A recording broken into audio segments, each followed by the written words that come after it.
building, hindi niya maalala anong palapag, first floor yata. Hindi niya maalala yung circumstances. Bumili ka ng isang lupa, more than 2,000 square meters parcel of land. Tinanong sa kanya, sino kasama mo? Si Cristina Corona. Si Justice Corona kasama mo. Sabi niya muna, hindi. Nung ipinapakita na sa kanya yung deed of absolute sale, nakita niya nandun ay testigo. Hindi, kasama ko. Sabay tawa siya. So, ibig ko sabihin, ang dami rin kasing inconsistencies. Hindi ko sinabi nagsisinungaling siya, pero parang kung yun ay magpapatibay, tingin namin hindi naging matagumpay. Okay. Our final words, what to expect, especially magsisimula nga po kayo sa cross at inaantabayanan nga po sa defense si Attorney Maidas Marquez kung makapag-testify. Let's start with the defense. Well, sa ngayon kahit tingnan nyo, wala po siya dyan ngayon. Sa aming kwarto, ang meron po kami dyan ay mga testigo na ilalatag namin ngayong hapon. So, abangan po natin kung sino-sino ito. We have a number of them, siguro mga 3 hanggang 4 po. At andyan rin po si Mrs. Bayuga na handa ng i-cross-examine ng prosecution. So, yan po ang mga asahan ninyo sa amin ngayong hapon. Well, umaasa po kami na mas mabilis po ang proseso. So hanggat hindi maaari, hindi tayo mag-o-object dyan unless very important talaga. So para sa amin ay sana wag selective lang yung Supreme Court. Kasi napapansin namin, si Maidas Marquez pinapatawag namin. Ayaw nilang papuntahin. Yung mga process servers ayaw nilang papuntahin. Parang tila sabi ng isang kasama ko, parang ang Korte Suprema ba, bibitawan yung empleyado kapag alam nilang will protect the Chief Justice, pero kapag harmful, hindi nila bibitawan. Parang yun ang katanungan. Okay, maraming salamat po sa inyong dalawa. Jam-packed ang ating araw. At para mas maliwanagan tayo sa mga kaganapan kahapon, punta natin ng highlights ni Veronica Baluyot Jimenez. Sa Day 28 ng impeachment trial ni Chief Justice Renato Corona, ipinakita ng depensa na kumita si Corona ng mahigit 21,600,000 pesos mula 2003 hanggang 2011. Lumabas din sa paglilitis na nakabenta ng 8 ari-arian si Mrs. Corona noong 1990. Pero naging palaisipan kung bakit magpahanggang ngayon ay nasa pangalan pa rin niya ang properties. Napagpasyahan ni Presiding Officer Juan Ponce Enrile na hindi maaaring pilitin ang sinumang miyembro ng House of Representatives na tumestigo sa impeachment courts ang ayon sa konstitusyon. Naisa nang ipasabina ng depensa ang ilang miyembro ng Kongreso para tumestigo. Sinubukan naman ni Senadora Miriam Defensor Santiago ang kredibilidad ng testigong si Congressman Toby Tiangco. Tinanong niya kung nagkaroon ng di pagkakaunawaan sa administrasyon si Tiangco. Is what makes you tick? What is your motivation? Do you have any? My only motivation, Your Honor, to appear before this impeachment court was precisely the privilege speech. So the best way for me to prove na kaya kong panindigan yung privilege speech ko is yung manumpaho ako dito sa korteng ito at sabihin na ang sinasabi ko ho ay ang katotohanan at ang buong katotohanan. Kinalaban daw ni Tiangco si dating Pangulo Arroyo ng 9 na taon nang siya'y mayor pa ng Navotas. Pero sa ginawa daw ni Tiangco sa pagsisiwalat ukol sa koneksyon ng pork barrel at pagpirma sa impeachment complaint, inakusahan daw niya ang kapwa-miyembro niya ng mababang kapulungan ng graft and corruption. In that case, then, you are alleging that your fellow colleagues in the House were guilty of the corrupt practices as described by the paragraph I just read. Not my colleagues, Your Honor, but those who spoke during the all-majority caucus. Sunod na tinawag si Araceli Bayuga, Judicial Staff Officer ng Korte Suprema.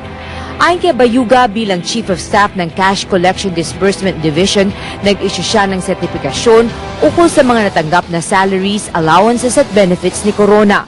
Mula 2003 hanggang 2011, may natanggap na kabuang mahigit 21,600,000 pesos si Corona. Inilabas din ni Bayuga ang alpha list ng Supreme Court mula 2002 hanggang 2005 kung saan nakarecord ang tinanggap na kompensasyon ni Corona. Sinabi ni Bayuga na ang naturang mga annual alpha list na nagsasaad din ng mga tax withheld ng lahat ng empleyado ng korte ay tinanggap na ng BIR. Ikatlong witness ay si Demetrio Vicente na siyang bumili daw ng 7 lote ni Mrs. Cristina Corona noong 1990 sa Marikina Heights. Yung titulo na yon ay pinasubdivide yung lupa na sinasakop ng titulo na yon. Opo. Sino ang nagpa-subdivide? Si Mrs. Corona ho. Yung dating titulo na kansela at binigyan ng iba't ibang titulo yung mga lote na bumubuo doon sa dating titulo. Tama po yun. At yan ang 7 parsela ng lupa na ipinagbili sa inyo ni Ginang Cristina Corona. Opo. Okay. Binayaran daw niya para sa kabuang 1,700 square meters ay mahigit kalahating milyong piso. Ipinaliwanag ni Vicente na ang titulo ay nakapangalan pa rin kay Mrs. Corona dahil hindi pa niya ito napapalipat dahil sa wala pa daw siyang pambayad. Sa cross-examination, inamin ni Vicente na kamag-anak niya si Chief Justice Corona.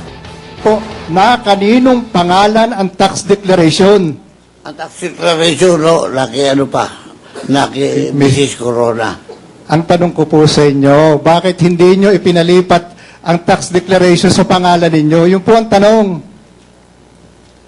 Hindi ko na naisip yun. Hindi rin po ba nyo naisip na wala na nga sa pangalan ko ang titulo? Dito man lang tax declaration, malagay sa pangalan ko. Hindi po ba nyo naisip yun? Marunong ako mag-isip po, pero nasa akin ang absolute deed of sale. Tama na ho yun. Ipinakita naman ng prosekusyon ang sertipikasyon ng di umano'y notary public na ginamit sa pagnotaryo ng deed of absolute sale na nagpapasinungaling na siya ay otorisadong notary public ng Makati.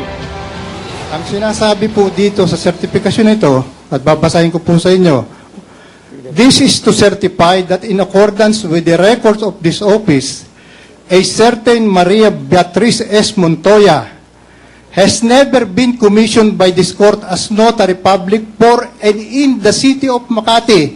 Binili din daw ni Vicente mula sa kapatid ni Mrs. Corona na si Miriam Rocco ang isa pang property na may laking 1,700 square meters din.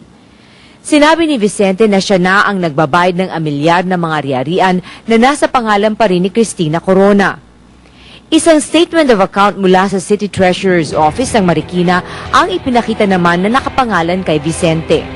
Nabili daw niya ang naturang mga properties ang ibenta niya ang kanyang bahay at lupa sa Tandangsora, Quezon City. Di naman daw siya nagduda kay Mrs. Corona na aangkinin pa nito ang Marikina property dahil malapit silang magkamag-anak. Ininspeksyon naman ang tax declaration ng mga ari-arian ng testigo. At sa mga nakita ko resibo, lumalabas, 3 nga ang binabayaran niya.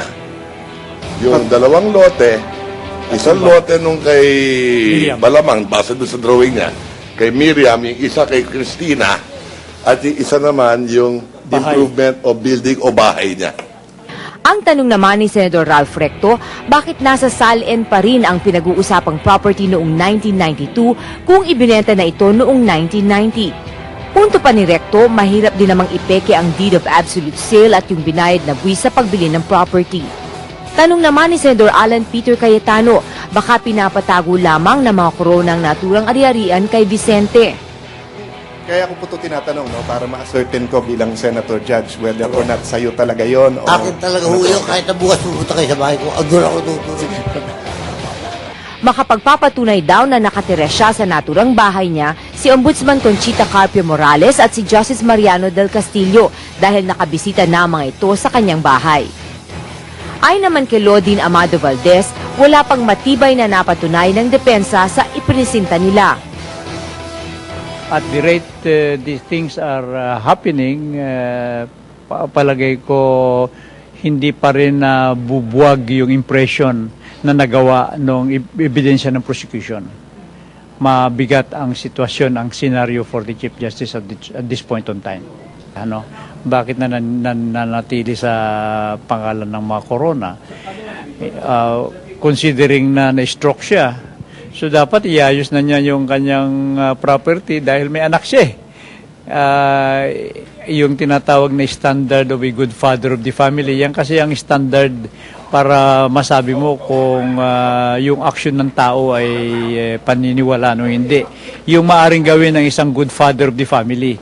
Sa alam lahat ng mga father ng family diyan kung anong gagawin nila para protektahan yung kanilang ari-arian for the sake of their children. Ayon sa prosekusyon, mas maraming katanungan kaysa sa kasagutan ang ibinunsod ng testigong si Vicente. Sa Day 29, babalik